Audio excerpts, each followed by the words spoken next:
అన్నదాత అన్నదాత మీ అన్నదాత చెమటోడ్చి ఆహారాన్నందించే రైతన్న అనునిత్యం నీ కండదండగా నిలిచే నేస్తం ఎవరన్నా అన్నదాత అన్నదాత మీ అన్నదాత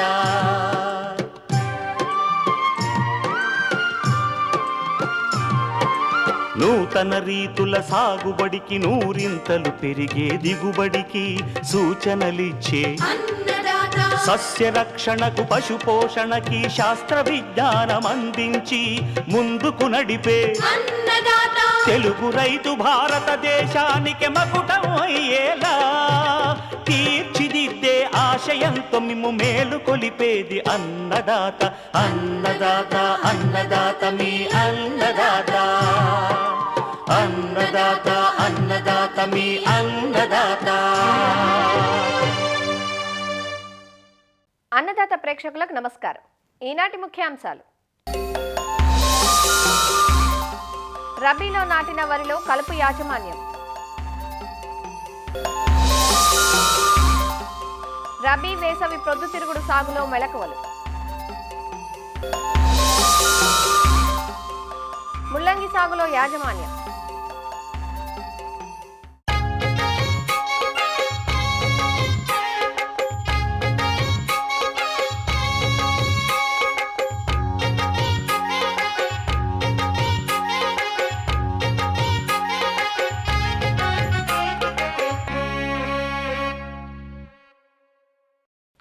ప్రస్తుత కాలంలో రైతులు ఎదుర్కొంటున్న ప్రధాన సమస్య కలుపు. కూలీల కొరత నానాటికి తీవ్రమవుతున్న నేపథ్యంలో మనుష్యులతో కలుపు తీయించడం అధిక ఖర్చుతో కూడుకున్న వ్యవహారంగా మారుతోంది.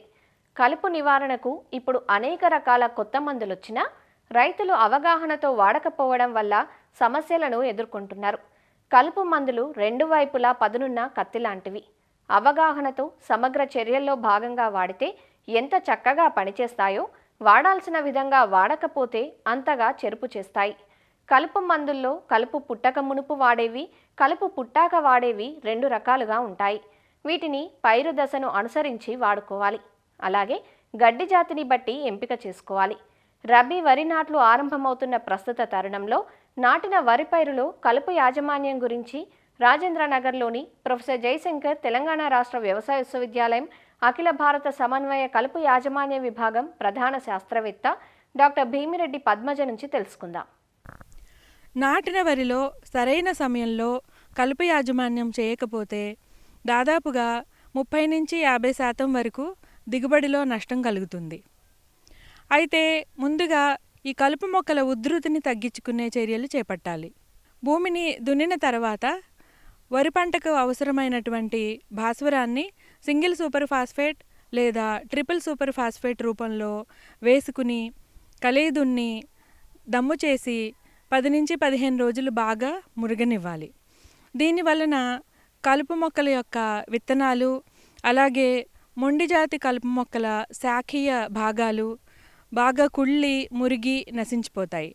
దీనివలన తర్వాత పంటలో కలుపు మొక్కల ఉధృతి అనేది తగ్గుతుంది. నాటిన తర్వాత ప్రీ ఎమర్జెన్స్ కలుపు మందులు ఉపయోగించి కలుపు మొక్కల ఉధృతిని తగ్గించుకోవచ్చు. నాటిన 3 రోజుల లోపల మడిలో పల్చగా నీరుండేలాగా చూసుకుని ఇఫెన్ కార్బజోన్ దినకర్ అనే పేరుతో దొరుకుతుంది. ఎకరానికి 200 మిల్లీలీటర్ల చొప్పున తీసుకుని 20 కిలోల పొడి ఇసుకలో కలుపుకుని మడి అంతా సమానంగా పడేటట్టు వెదజల్లుకోవాలి. లేదా 3-5 రోజుల లోపల ప్రిట్లాక్లోర్ 50% ద్రావకాన్ని ఎకరాకు 500 మిల్లీలీటర్లు లేదా పైరజోసల్ఫరాన్ ఇథైల్ 10% పొడి మందు ఎకరాకు 80 గ్రాములు లేదా ఆక్సాడయాజిల్ 80% ఎకరాకు 50 గ్రాముల చొప్పున ఏదో ఒక దాన్ని తీసుకుని 20 కిలోల పొడి ఇసుకలో కలిపి చల్లుకోవాలి. లేదా పైరజోసల్ఫరాన్ ఇథైల్ 70% పొడి మందు ఎకరాకు 15 గ్రాములు, పెనాక్సిలమ్ ద్రావకాన్ని ఎకరాకు 38-42 మిల్లీలీటర్ల చొప్పున 200 లీటర్ల నీటిలో కలుపుకుని పిచికారీ చేసుకోవచ్చు. అయితే ఈ మధ్య కాలంలో మిశ్రమ కలుపు మందులు బాగా ప్రాచుర్యం చెందాయి. అందులో 3 రోజుల లోపల వాడుకోవడానికి అనువైనది ప్రిట్లాక్లోర్తో పాటు ఆక్సాడయాజిల్ కలుపు మందు, ఇది దహన్ పేరుతో దొరుకుతాయి. గుళికలు కలుపు మందు, ఇది ఎకరానికి 4 కిలోల చొప్పున తీసుకుని 20 కిలోల పొడి ఇసుకలో కలుపుకొని వాడుకోవాలి. లేదా 3 నుంచి 5 రోజుల వరకు వాడుకోవడానికి ప్రిట్లాక్లోర్తో పాటు పైరజోసల్ఫరాన్ ఇథైల్ ఈరోస్ పేరుతో దొరుకుతుంది. లేదా ప్రిట్లాక్లోర్తో పాటు బెన్సల్ఫరాన్ మిథైల్ లోండాక్స్ పేరుతో దొరుకుతుంది. ఈ రెండిట్లో ఏదో ఒక దాన్ని 4 కిలోల చొప్పున 20 కిలోల పొడి ఇసుకలో కలుపుకొని చల్లుకోవచ్చు. కొంత లేటు అంటే నాటిన తర్వాత వారం రోజుల వరకు వాడుకోవడానికి అనువైనది పెనాక్సిలంతో పాటు బ్యూటాక్లోర్ కలుపు మందు. ఈ మిశ్రమ కలుపు మందును ఎకరానికి 800 మిల్లీలీటర్ల చొప్పున కూడా వాడుకోవచ్చు. ఈ కలుపు మందు కొరియాన్ అనే పేరుతో దొరుకుతుంది. అయితే ఈ ప్రీ ఎమర్జెన్స్ కలుపు మందులు వాడుకునేటప్పుడు మడిలో నీటిని బయటకు కానీ బయట నీటిని మడిలో కానీ ఒక 2-3 రోజులు కనుక రాకుండా జాగ్రత్త పడాలి. ఈ విధంగా ఈ కలుపు మందులు వాడుకుంటే కనుక కలుపు మొక్కలు మొలవక ముందే నివారించబడతాయి. ఒకవేళ ఈ ప్రీ ఎమర్జెన్స్ కలుపు మందులు వాడుకోలేకపోయినా లేదా కలుపు ఉధృతి ఎక్కువగా ఉన్నా మళ్ళీ కలుపు మొక్కలు మొలిస్తే కనుక పోస్ట్ ఎమర్జెన్స్ కలుపు మందులు వాడుకోవచ్చు. ఈ పోస్ట్ ఎమర్జెన్స్ కలుపు మందులను నాటిన తర్వాత 15 నుంచి 20 రోజుల లోపు, అంటే కలుపు మొక్కలు 2 నుంచి 4 ఆకుల దశలో వాడుకోవాలి. అందులో ముఖ్యమైనవి బిస్పైరిబాక్ సోడియం ఎకరానికి 80 నుంచి 100 మిల్లీలీటర్లు. ఈ ఒక కలుపు మందును వాడుకోవచ్చు. లేదా పెనాక్సిలం అనే కలుపు మందును ఎకరానికి 400 మిల్లీలీటర్ల చొప్పున వాడుకోవచ్చు. లేదా ఈ బిస్పైరిబాక్ సోడియంతో పాటు క్లోరిమ్యురాన్ ఇథైల్ ప్లస్ మెట్సల్ఫిరాన్ మిథైల్ 8 గ్రాములు ఆల్మిక్స్ పేరుతో దొరుకుతుంది. వీటిని కలగలిపి వాడుకోవచ్చు. లేదా బిస్పైరిబాక్ సోడియం మరియు క్లోరిమిరాన్ ఇథైల్ మరియు మెట్సల్ఫిరాన్ మిథైల్ ఎకెట్సు పేరుతో దొరుకుతుంది. ఇది 40 గ్రాముల చొప్పున వాడుకోవచ్చు. అలాగే మిశ్రమ కలుపు మొక్కలు ఉన్నప్పుడు పెనాక్సిలంతో పాటు సెహాలాఫాబ్యూటైల్ కలుపు మందు వివాయ పేరుతో దొరుకుతుంది. ఎకరానికి 800 మిల్లీలీటర్లు. ట్రయాఫోమోన్ మరియు ఇథాక్సిసల్ఫిరాన్ కాంబినేషను కౌన్సిల్ యాక్టివ్ పేరుతో దొరుకుతుంది. ఎకరానికి 90 గ్రాములు. లేదా ఫ్లోర్ఫైరాక్సిఫెన్ బెంజైల్, దీంతోపాటు పెనాక్సిలం కాంబినేషన్, ఇది నోవిక్సిడ్ పేరుతో దొరుకుతుంది. లేదా ఫ్లోర్ఫైరాక్సిఫెన్ బెంజైల్తో పాటు సెహాలాఫాబ్యూటైల్, ఇది నోవిలెక్ట్ పేరుతో దొరుకుతుంది. ఈ రెండిట్లో ఏదో ఒకటి ఎకరాకి 450 నుంచి 500 మిల్లీలీటర్ల చొప్పున నాటిన తర్వాత 15 నుంచి 20 రోజుల లోపల వాడుకుంటే కనుక మొలచిన కలుపు చనిపోతుంది. అయితే కొన్ని ప్రత్యేక పరిస్థితులలో, అంటే కొన్ని పొలాలలో తుంగజాతి ఎక్కువగా సమస్యగా ఉంటుంది. ఈ తుంగజాతి బాగా సమస్యగా ఉంటే గనక బెంటజోన్ అనే కలుపు మందు బసర్గాన్ పేరుతో దొరుకుతుంది. ఎకరానికి 800 మిల్లీలీటర్లు. లేదా 2,4-D ఇథైల్ ఎస్టర్ అనే కలుపు మందును ఎకరాకి 1 లీటర్ చొప్పున వాడుకుంటే ఈ తుంగజాతి కలుపు ఉధృతి బాగా తగ్గుతుంది. కొన్ని ప్రాంతాలలో గడ్డి జాతి కలుపు బాగా సమస్యగా ఉంటుంది. అంటే ఊద కానీ ఒడిపిల్లి కానీ అలాగే నక్కనార ఇలాంటి కలుపు మొక్కల ఉధృతి ఎక్కువగా ఉంటే గనక సెహాలాఫాబ్యూటైల్ అనే కలుపు మందు క్లించర్ పేరుతో దొరుకుతుంది. ఎకరాకు 300 మిల్లీలీటర్లు. లేదా ఫెనాక్సాప్రాపిథైల్ 9.3% ద్రావకము విప్సూపర్ పేరుతో ఎక్కువగా దొరుకుతుంది, 250 మిల్లీలీటర్లు. లేదా ఫెనాక్సాప్రాపిథైల్ 6.7% ద్రావకము రైస్టార్ కానీ ప్యాడిస్టార్ కానీ ఈ పేరుతో ఎక్కువగా దొరుకుతుంది. ఇదైనా కూడా ఎకరానికి 250 నుంచి 300 మిల్లీలీటర్ల చొప్పున వాడుకోవచ్చు. లేదా క్విన్క్లోరాక్ అనే కలుపు మందు ఎకరాకు 250 మిల్లీలీటర్ల చొప్పున వాడుకున్నా కూడా గడ్డి జాతి కలుపు మొక్కలు చనిపోతాయి. ఈ విధంగా కలుపు మొక్కల రకాన్ని బట్టి ఉధృతిని బట్టి పోస్ట్ ఎమర్జెన్స్ కలుపు మందులను మనము ఎంచుకోవాల్సి ఉంటుంది. ఈ మధ్యకాలంలో నాటిన వరిలో వాడుకోవడానికి అనువైన కొత్త కలుపు మందులు రిజిస్టర్ చేయబడ్డాయి. అందులో ముఖ్యంగా అనిలోఫాస్తో పాటు 2,4-D ఇథైల్ ఎస్టర్ అనే ద్రావకాన్ని వీడ్నిల్ సూపర్ కాంబో పేరుతో రిలీజ్ అవ్వడం జరిగింది. ఇది ఎకరాకు 400 నుంచి 600 మిల్లీలీటర్ల చొప్పున వాడుకోవచ్చు. అలాగే బిస్పైరిబాక్ సోడియంతో పాటు 2,4-D సోడియం సాల్ట్ ద్రావకము లియాటన్ పేరుతో రిజిస్టర్ చేయడం జరిగింది. ఇది ఎకరాకు 500 మిల్లీలీటర్లు. దీంతో పాటు 250 మిల్లీలీటర్ల సర్ఫాక్టెంట్ తప్పనిసరిగా వాడుకోవాలి. అలాగే బిస్పైరిబాక్ సోడియంతో పాటు పెనాక్సిలం కాంబినేషను గ్రీన్ ఎక్స్పర్ట్ పేరుతో లభ్యమవుతుంది. ఇది ఎకరానికి 100 మిల్లీలీటర్ల వాడుకోవాలి. అలాగే ప్రిట్లాక్లోర్తో పాటు ఫ్లోర్ఫైరాక్సిఫెన్ బెంజైల్ ద్రావకము ఇది బ్యాలోరిక్ పేరుతో దొరుకుతుంది. ఇది ఎకరాకు 800 మిల్లీలీటర్ల చొప్పున వాడుకోవాలి. ఈ కొత్త కలుపు మందులు ఆయా ప్రాంతంలో లభ్యతను బట్టి అలాగే ఈ కలుపు మందులు వాడిన రైతుల అనుభవాలను బట్టి ఎంచుకోవాల్సి ఉంటుంది. ఈ విధంగా నాటిన వరిలో మనము కలుపు యాజమాన్యాన్ని చేపట్టొచ్చు. అలాగే ఈ కలుపు మందులు ఏవైనా కానీ వాడుకునేటప్పుడు బ్యాటరీతో పనిచేసే నాప్సాక్ స్ప్రేయర్ను ఫ్లాట్ ఫ్యాన్ నాజిల్ కానీ ఫ్లడ్ జెట్ నాజిల్ కానీ వాడి గాలివేగం తక్కువగా ఉన్నప్పుడు పొద్దున కానీ సాయంత్రం కానీ కలుపు మొక్కలు బాగా తడిచేటట్టు పిచికారీ చేసుకుంటే ఈ కలుపు మందులు బాగా సమర్థవంతంగా పనిచేస్తాయి. అలాగే ఈ కలుపు మందుల్లో ఏదో ఒక దానిని ఆయా కలుపు మందుల యొక్క రేటును బట్టి వాటి యొక్క సమర్థతను బట్టి మన పొలంలో ఉన్న కలుపు మొక్కలను బట్టి ఎంచుకోవాల్సి ఉంటుంది. ఈ విధంగా సరైన సమయంలో సరైన కలుపు మందులతో కలుపు యాజమాన్యం చేపడితే నాటిన వరిలో సమర్థవంతంగా కలుపును నివారించడమే కాకుండా మంచి దిగుబడులు తీసుకోవడానికి అవకాశం ఉంటుంది. నాటిన వరిలో కలుపు నివారణ గురించి తెలుసుకున్నాం కదా. రేపటి అన్నదాతలో నేరుగా విత్తే వరిలో కలుపు యాజమాన్యం గురించి డాక్టర్ పద్మజ నుంచే తెలుసుకుందాం.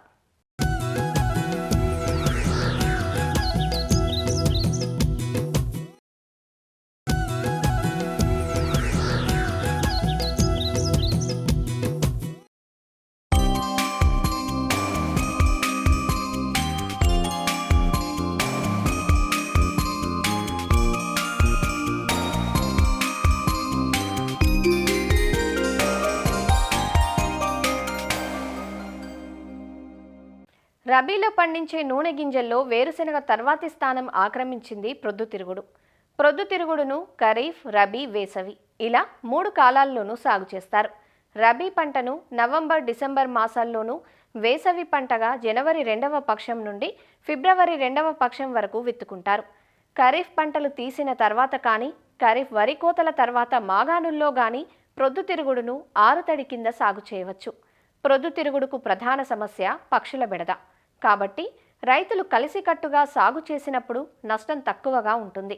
మంచి యాజమాన్యంతో ప్రొద్దుతిరుగుడు నుంచి ఎకరాకు 15 క్వింటాల అధిక దిగుబడి పొందే అవకాశం ఉంటుంది. రబీ ప్రొద్దుతిరుగుడు సాగులో మెలకువలను వివరిస్తున్నారు ఆచార్య ఎన్జీ రంగా వ్యవసాయ విశ్వవిద్యాలయం ఆముదాల వలస కృషి విజ్ఞాన కేంద్రం సేద్య విభాగం శాస్త్రవేత్త డాక్టర్ కిరణ్ కుమార్. ఈ రెండో పంట కింద రైతు సోదరులు ఈ పొద్దుతిరుగుడును కూడా పెంచడానికి ఎక్కువగా ఆసక్తి చూపిస్తున్నారు. పొద్దుతిరుగుడు పంటలో తగిన యాజమాన్య పద్ధతులు పాటించినట్టయితే అధిక దిగుబడులు అనేవి సాధించవచ్చు.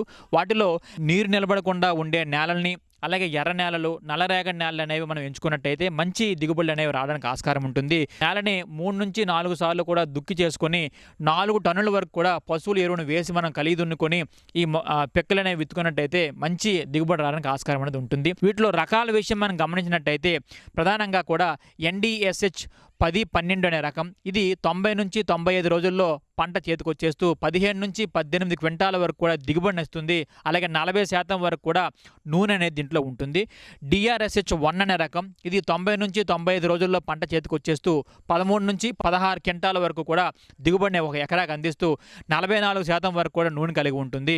అలాగే KBSH 44 అనే రకం. ఇది 95 రోజుల్లో పంట చేతికొచ్చేస్తుంది. అలాగే 14 నుంచి 16 క్వింటాల వరకు కూడా దిగుబడిని ఇస్తూ 38% వరకు కూడా నూనెను కలిగి ఉంటుంది. చివరిగా LSFH 171 అనే రకం. ఇది 95 రోజుల్లో పంట చేతికి వచ్చేస్తుంది. 16 నుంచి 18 క్వింటాల వరకు కూడా దిగుబడిని ఒక ఎకరాకి అందిస్తూ 35% వరకు కూడా నూనె కలిగి ఉంటుంది. విత్తన మోతాదు మనం గమనించినప్పుడు 2 కిలోల విత్తనం అనేది ఒక ఎకరాకి సరిపోతుంది. విత్తన శుద్ధి విషయం చూసినప్పటికీ దానికోసం గాను ఆ శాఫ్ అనే మందుని 2 గ్రాముల కేజీ విత్తనానికి పట్టించి మనం విత్తుకోవడం చేస్తే సరిపోతుంది. లేదా ఈ గౌచ్ అనే మందు దొరుకుతుంది మార్కెట్లో. దాన్నే మనం ఇమిడాక్లోపిడ్ అంటాము. ఆ ఇమిడాక్లోపిడ్ అనే మందుని 5 మిల్లీలీటర్లు ఒక కేజీ కేజీ విత్తనానికి పట్టించి మనం విత్తన శుద్ధి చేసుకొని విత్తుకున్నట్టయితే ఈ రసం పీల్చే పురుగుల తాలూకు ఉధృతి కూడా చాలా వరకు తగ్గిపోతూ ఉంటుంది అనమాట. అలాగే విత్తే దూరం విషయానికి వచ్చినట్టయితే వరుసల మధ్య 45 సెంటీమీటర్లు, అలాగే మొక్కల మధ్య 20 నుంచి 25 సెంటీమీటర్ల దూరం వచ్చినట్టు మనం విత్తుకోవాలి. కలుపు యాజమాన్య విషయం మనం గమనించినట్టయితే దీంట్లో విత్తిన వెంటనే పెండిమెథైలిన్ అనే మందుని 1 లీటరు 200 లీటర్ నీటిలో కలిపి మనం పొలమంతా కూడా సమానంగా తడిచేటట్టు పిచికారీ చేసినట్టయితే ఈ కలుపు మొక్కలు ఏవి కూడా రాకుండా మనం గమనించవచ్చు. అలాగే ఈ ఫెనాక్సిప్రాపిథైల్ అనే మందుని కూడా మనం 1/2 లీటరు 1 ఎకరాకు 200 లీటర్ నీటిలో కలిపి మనం పిచికారీ చేసినట్టయితే 20 నుంచి 25 రోజుల టైంలో మనకి ఈ గడ్డి జాతి మొక్కలు అనేవి ఏవి కూడా రాకుండా మనం అరికట్టవచ్చు. ఇంకా ఎరువుల యాజమాన్య విషయానికి వచ్చినప్పటికీ 30 కేజీల నత్రజని, 36 కిలోల భాస్వరం, 12 కిలోల పొటాషియం ఇచ్చే ఎరువుల్ని 1 ఎకరాకు మనం వేసుకున్నట్టయితే సిఫారసు చేసిన ఎరువులు అనేవి మనము అందించిన వాళ్ళం అవుతాం. నూనె గింజల పంటల్లో ఎప్పుడైనా కూడా డిఏపికి బదులుగా సింగిల్ సూపర్ ఫాస్ఫేట్ని మాత్రమే వాడుకోవాలి. ఎందుకంటే సింగిల్ సూపర్ ఫాస్ఫేట్లో సల్ఫర్ ఉంటుంది కాబట్టి గంధకం అనేది చాలా ఎక్కువగా ఈ నూనె గింజల పంటకు కావాల్సిన ఆవశ్యకత ఎంతైనా ఉంటుంది కాబట్టి ఈ భాస్వరాన్ని ఎప్పుడు కూడా సింగిల్ సూపర్ ఫాస్ఫేట్ రూపంలోనే ఇవ్వాలి. దీనిలో ఈ నత్రజనిని మనం 3 దఫాలుగా 10 కేజీల నత్రజని, 36 కిలోల భాస్వరము, అలాగే 12 కిలోల పొటాషియం ఇచ్చే ఎరువుల్ని చివరి దిక్కులో వేసుకోవాలి. అలాగే రెండో దఫా 10 కేజీల నత్రజనిని మనం 30 రోజుల వ్యవధిలోను, అలాగే మూడో దఫా 10 కేజీల నత్రజనిని 40 నుంచి 50 రోజుల వ్యవధిలో మనం వేసుకున్నట్టయితే పొద్దుతిరుగుల్లో అధిక దిగుబడులను సాధించవచ్చు. పూత టైంలో మనం ఏం చేస్తామంటే గింజ కట్టడం చాలా తక్కువగా ఉంటుంది కాబట్టి గింజ కట్టడానికి కోరాక్స్ అనే మందుని మనం లీటర్ నీటికి 2 గ్రాముల వరకు కూడా కలిపి మనం పిచికారీ చేసుకున్నప్పుడు ఈ గింజ నిండే శాతం కూడా పెరుగుతుంది, గింజ తాలూకు బరువు కూడా పెరుగుతుంది అనమాట. అలాగే నీటి యాజమాన్య విషయాన్ని మనం గమనించినట్టయితే దీనికి 4 నుంచి 6 తడుల వరకు కూడా నీరు అనేది అవసరం అవుతుంది. మొగ్గ ఏర్పడే దశ, పువ్వు వికసించే దశ, అలాగే గింజ నిండే దశ అనేది చాలా తేమకి సున్నితంగా ఉంటాయి కనుక ఆయా దశల్లో ఎప్పుడూ కూడా పంట అనేది బెట్టకు గురి కాకుండా చూసుకోవడం, నీటి తడులు ఇవ్వడం అనేది చేసినట్టయితే దిగుబడులు అనేవి రావడానికి ఆస్కారం అనేది ఉంటుంది. ఇక సస్యరక్షణ విషయం మనం గమనించినప్పుడు సస్యరక్షణలో ఎక్కువగా కూడా పొగాకు లద్దెపురుగు ఎక్కువగా పంటని ఆశించి నష్టపరుస్తూ ఉంటుంది. ప్రధానంగా ఈ తొలి దశలో గుంపులుగా చేరి ఆకుల మీద ఉన్న పత్రహారితాన్ని గోకి తినడం వలన ఆకులన్నీ కూడా జల్లెడిగా మారిపోతూ ఉంటాయి. నివారణకు ఈ స్పైనోసాడ్ అనే మందుని 0.3 మిల్లీలీటర్లు 1 లీటర్ నీటి కలిపి పిచికారీ చేసినా కూడా తగ్గుతాయి. అలాగే ఫ్లూబెండమైడ్ అనే మందును కూడా 0.2 మిల్లీలీటర్లు 1 లీటర్ నీటి కలిపి పిచికారీ చేసినా కూడా దీన్ని మనం తగ్గించవచ్చు. అలాగే శనగపచ్చ పురుగు కూడా ఎక్కువగా పంటను ఆశించి నష్టపోస్తూ ఉంటుంది. పొద్దుతిరుగుడు పువ్వు అనేది పువ్వు వికసించి గింజలు తయారవుతూ ఉంటాయో ఆ టైంలో పంటని ఆశించి నష్టపడుతుంది కాబట్టి తీవ్ర నష్టం అనేది కలుగుతూ ఉంటుంది. ఇది ఈ పువ్వు తాలూకా గింజల మధ్యలో చేరి అక్కడ ఉండి గింజలను తినేయడం వలన దిగుబడి అనేది గణనీయంగా తగ్గిపోతుంది అనమాట. మనం నివారించాలంటే స్పైనోసాడ్ అనే మందుని 0.3 మిల్లీలీటర్లు 1 లీటర్ నీటి కలిపి పిచికారీ చేయడం, అలాగే ఫ్లూబెండమైడ్ అనే మందుని కూడా 0.2 మిల్లీలీటర్లు 1 లీటర్ నీటి కలిపి పిచికారీ చేసినా కూడా దీని తాలూకు ఉధృతిని మనం తగ్గించవచ్చు. ఈ పొద్దుతిరుగుడు పంటలో ఈ ఆల్టర్నేరియా ఆకుమచ్చ తెగులు మనం గమనించినట్టయితే ఇది ముదురు ఆకుల మీద గోధుమ రంగులో కానీ లేదా నల్లని రంగులో మచ్చలు ఏర్పడి వాటి చుట్టూ వలయాల్లాగా పసుపు పచ్చ వలయాలు అనేవి కూడా మనం గమనించవచ్చు అనమాట. దీని నివారణకు విత్తన శుద్ధి చేయడం, మ్యాంకోజెబ్ కార్బనిజం అనే మిశ్రమ మందుని 2 గ్రాములు 1 కేజీ విత్తనాన్ని కలిపి విత్తన శుద్ధి చేయడం చేయొచ్చు. అలాగే ప్రొపికోనజోల్ అనే మందుని 1 మిల్లీలీటరు 1 లీటర్ నీటికి కలిపి పిచికారీ చేయొచ్చు. అలాగే ఈ నెక్రోసిస్ తెగులు మనం గమనించినట్టయితే దీంట్లో ఆకుల మధ్య ఉండే భాగం అంతా కూడా ఎండిపోయి నలుపు రంగులోకి మారిపోవడం కూడా జరుగుతుంది. అలాగే క్రమేణా ఇవి పువ్వు వచ్చినటువంటి భాగాలన్నీ కూడా వంకర్లుగా కూడా తిరిగిపోయి మనకి పువ్వు అనేది రాకుండా కూడా, అలాగే పువ్వు సరిగా విచ్చుకోకుండా కూడా మనం గమనించవచ్చు ఈ నెక్రోసిస్ తెగుల్లో. కాబట్టి దీని తాలూకు నివారణకు మనం తామర పురుగుల్ని సమర్థవంతంగా అరికట్టాలి. దానికి గాను ఈ ఫిప్రోనిల్ అనే మందుని, అలాగే ఈ థయామిథాక్సోమ్ అనే మందుని కూడా 0.2 గ్రాములు 1 లీటర్ నీటి కలిపి పిచికారీ చేసినా కూడా తామర పురుగుల తాలూకు ఉధృతి మనం తగ్గించవచ్చు అనమాట. మనకి రాత్రిపూట ఉష్ణోగ్రతలు తగ్గిపోయినా, అలాగే మంచుతో కూడిన వాతావరణం ఎక్కువగా ఉన్నా కూడా ఈ బూడిద తెగులు ఆకు పైన అలాగే ఆకు కింద భాగంలో తెల్లటి రంగు మచ్చలు ఏర్పడిపోయి దానివల్ల కిరణజన్య సమీకరణ తగ్గిపోవడం వల్ల ఏమవుతుందంటే ఆహార పదార్థాలు అనేవి ఆకుల నుంచి మనకి గింజల్లోకి చేరకుండా ఈ టెస్ట్ వెయిట్ అనేది కూడా తగ్గిపోతూ ఉంటుంది. అలాగే ఆకులు అనేవి క్రమేణా నల్లబడిపోయి రాలిపోవడం కూడా జరిగిపోతుంది అనమాట. వీటి నివారణకు ప్రొపికోనజోల్ అనే మందుని 1 మిల్లీలీటర్ 1 లీటర్ నీటి కలిపి పిచికారీ చేయడం, లేదా డైఫెన్కొంజోల్ అనే మందుని కూడా 1 మిల్లీలీటర్ 1 లీటర్ నీటి కలిపి పిచికారీ చేసినా కూడా ఈ బూడిద తెగుల్ని మనం సమర్థవంతంగా అరికట్టవచ్చు.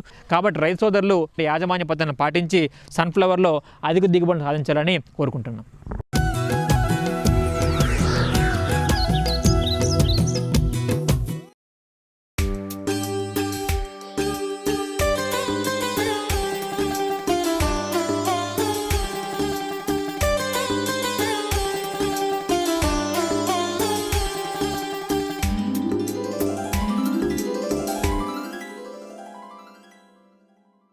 ఆరోగ్యంపై పెరుగుతున్న శ్రద్ధ ముల్లంగి సాగు విస్తీర్ణాన్ని పెంచుతోంది.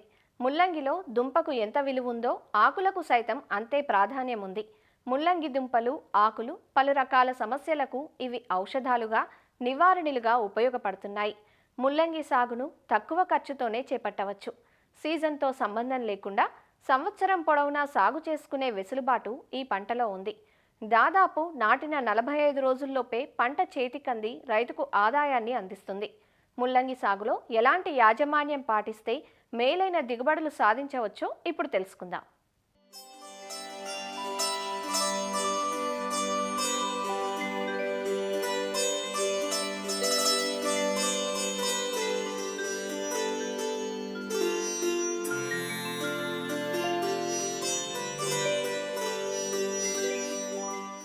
ముల్లంగి చాలా తక్కువ వ్యవధిలో రైతులకు మంచి ఆదాయాన్నిచ్చే పంట. అక్టోబర్ నుంచి డిసెంబర్ మాసాలు ముల్లంగి సాగుకు అత్యంత అనుకూలం కాగా, సంవత్సరం పొడవునా రైతులు ముల్లంగి సాగును చేపడుతూ ఉంటారు. ముల్లంగి సాగుకు ఎర్ర గరప నేలలు అనుకూలంగా ఉంటాయి. నల్లరేగడి నేలలు, ఇసుక నేలలు అంత అనుకూలం కాదు.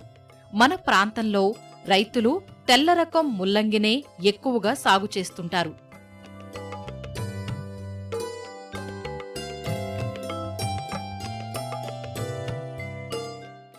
ముల్లంగిలో అనుకూల రకాలు పూసా చట్కీ, పూసా గులాబీ, పూసా మృదుల, ఆర్కా నిశాంత్.